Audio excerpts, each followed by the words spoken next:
आपको पता है अकाउंट्स की ये तीन चीजें जिसके बिना अकाउंट्स अधूरी है। आइए हम ये तीन चीजें जानते हैं जिसके बिना क्या है हमारी अकाउंट।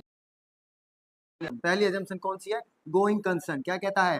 हम हमेशा ये अज्यूम करके चलेंगे बिजनेस आगे भी चलता रहेगा, इसी भी यहाँ पे हम अकाउंट्स बनाते हैं। कहने का मतलब ये है कि इस एक बार अकाउंट्स हम बनाते हैं तो ये सोच के बनाएंगे कि बिजनेस हमेशा क्या रहेगा? कंटिन्यू। इसका मतलब क्या है? Business will be continue. दूसरा कौन सा है? कंसिस्टेंसी। ये कहता है एक बार किसी तरीके को आपने बिजनेस में यूज कर लिया है, किसी मेथड का यूज कर लिया तो उसको आगे भी क्या करोगे? फॉलो करते रहोगे। जैसे एक बार किसी कंपनी ने मेथड कौन सा फॉलो कर लिया? फीफो, तो उसे आगे भी कौन सा मेथड फॉलो करना पड़ेगा? फीफो।